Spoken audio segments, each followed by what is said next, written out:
भारत की तस्वीर सच ही मिशन है। अभी थोड़ी देर पहले खबर आई कि राहुल गांधी जी को लोकसभा की सदस्यता से बर्खास्त कर दिया गया है। जिस तरह से उन्हें उस मानहानि केस में फंसाया गया, मैक्सिमम सज़ा दी गई और 24 घंटे के अंदर उनकी लोकसभा की सदस्यता बर्खास्त कर दी गई, ये हमारे देश के लिए बहुत चिंता का विषय है। हम जुडिशरी का सम्मान करते हैं, लेकिन जो जजमेंट आया हम उसका समर्थन नहीं करते। जिस तरह से उनकी सदस्यता बर्खास्त की गई है, वो एक कायराना हरकत है, वो एक डरी हुई सरकार की निशानी है। लेकिन देश के लिए पूरा आजकल देश के अंदर जो चल रहा है वो देश के लिए बहुत खतरनाक है। पूरे देश से ये एक ऐसा माहौल बनाना चाहते हैं कि देश में बस एक ही पार्टी बचे, वन नेशन वन पार्टी, और सारी पार्टियों को खत्म कर दिया जाए। ये एक ऐसा माहौल बनाना चाहते हैं कि एक ही नेता बचे, वन नेशन वन लीडर, बाकी सारे लीडर्स को खत्म कर दिया जाए। इसी को तो तानाशाही कहते हैं, इसी को तो डिक्टेटरशिप कहते हैं। पूरा देश ये देख रहा है। मैं देशवासियों से अपील करना चाहता हूं कि ये भारत हम सबका है, ये भारत 130 करोड़ लोगों का है।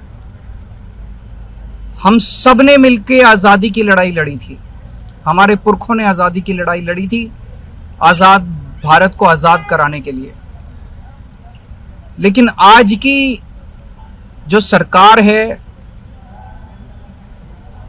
प्रधानमंत्री नरेंद्र मोदी जी के नेतृत्व में, इस सरकार का स्वरूप अंग्रेजों की सरकार से भी बहुत ज्यादा खौफनाक और खतरनाक है। अब लोगों को सामने आना पड़ेगा, लोगों को सामने आके इसके खिलाफ लड़ाई लड़नी पड़ेगी।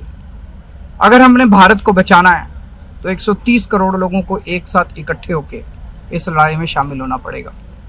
सरकार किसी की बने, कल को सरकार चाहे इसकी बने चाहे उसकी बने, इस पार्टी की बने उस पार्टी की बने, वो जरूरी नहीं है। लेकिन जिस तरह से जनतंत्र के ऊपर हमला किया जा रहा है वो सही नहीं है। अगर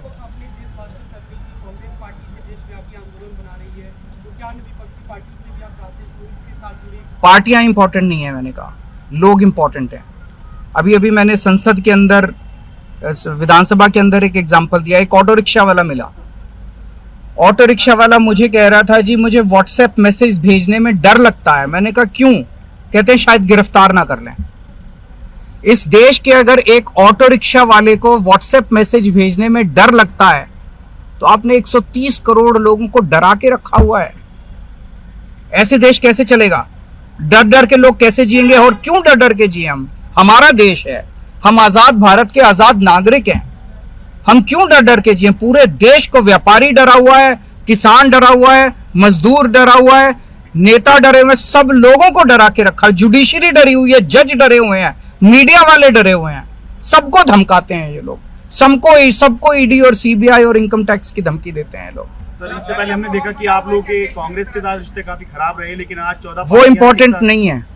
हमारे आपस के रिश्ते इंपॉर्टेंट नहीं है। इस टाइम देश को बचाना इंपॉर्टेंट है।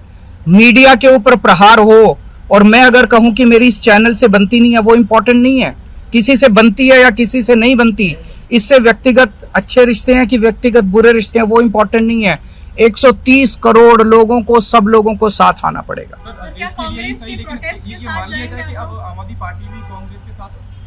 सारे लोगों को साथ आना पड़ेगा। ये लड़ाई राहुल गांधी की लड़ाई नहीं है, ये लड़ाई कांग्रेस की लड़ाई नहीं है, ये लड़ाई इस देश को बचाने की लड़ाई है। एक तानाशाह से, एक कम पढ़े लिखे व्यक्ति से, एक अहंकारी व्यक्ति से इस देश को बचाने की लड़ाई है। Thank you. भारत की तस्वीर सच ही मिशन है।